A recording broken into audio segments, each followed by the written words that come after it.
विमान हादसे में मृत्यु हुई आत्माओं की शांति के लिए आज ब्राह्मण समाज द्वारा जगन्नाथ जी मंदिर में किया गया शांति प्रार्थना का आयोजन। सिरोही सुरेश जुगनू शांति प्रार्थना में विश्व प्रसिद्ध जगन्नाथ जी मंदिर अहमदाबाद के महंत दिलीप दास जी महाराज, परम पूजनीय श्री प्रखर श्री महाराज, सुप्रसिद्ध भजन गायक नंदू भैया, डॉक्टर राजेंद्र शुक्ला एवं अन्य संत उपस्थित रहे। 500 से अधिक विविध समाजों के ब्राह्मण ने दिवंगत आत्माओं के मोक्ष हेतु करी शांति प्रार्थना।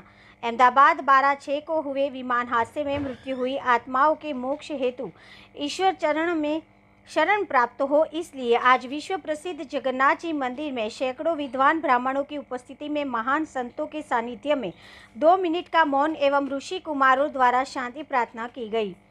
कार्यक्रम के आयोजन टीम के सदस्य नरेंद्र सिंह पुरोहित, नरेश भैया शर्मा, जय भाई शर्मा, अतुल भाई मिश्रा ने जानकारी प्रदान करते हुए बताया कि इस समय ब्राह्मण समाज के अग्रणी गोवर्धन भाई पुरोहित, आर.के. चतुर्वेदी, शशिकांत तिवारी, राजेश अवस्थी, विद्युत भाई मेहता, प्रदीप पांडे, राधा मोहन पांडे, केदार भाई सावरकर, प्रवीण भाई दारी, हरिप्रकाश शर्मा, ओपी अग्निहोत्री, गोपी राम शर्मा, प्रकाश व्यास, बीनाबेन पांडे, राकेश जोशी, योगेश मिश्रा की विशेष उपस्थिति रही। इस समय दिवंगत आत्माओं की शांति के लिए ब्राह्मण समाज के सुप्रसिद्ध भजन गायिका श्री संगीताबेन लाबड़िया एवं व्रजमोहन लाबड़िया परिवार ने शानदार भजनों की प्रस्तुति कर ईश्वर चरण में प्रार्थना करी कि प्रभु दिवंगत आत्माओं को शांति दे एवं उनको अपने श्री चरण में शरण देवे। हम मृत्यु हुए परिवारजनों के प्रति गहरी संवेदना व्यक्त करते हैं।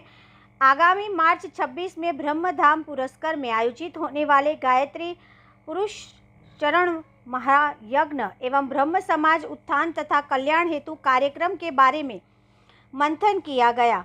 जगन्नाथ जी मंदिर के महंत पूज्य दिलीप दास जी महाराज ने अपने उद्बोधन में कहा कि राष्ट्र के विकास कार्य में ब्राह्मणों ने हमेशा अग्रणी भूमिका निभाई है।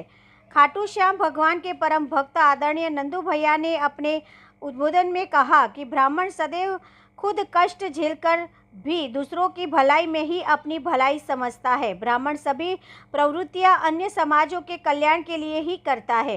परम पूज्य प्रखर महाराज ने अपने उद्बोधन में कहा कि ब्राह्मणों ने सदा सदा से राष्ट्र को अनेकों ऋषि मुनि, विद्वान, प्रतिभाशाली लोग दिए हैं, जिन्होंने हमेशा लोक कल्याण ही अपना जीवन का मुख्य लक्ष्य रखा है। भारत पुनः परम वैभव की शिखर पर विराजित करने के लिए एवं अनिष्ट प्रवृत्तियों को दूर करने के लिए ब्राह्मणों को सजग रहना होगा, राष्ट्र के काम में और ज़्यादा गति से लगना होगा।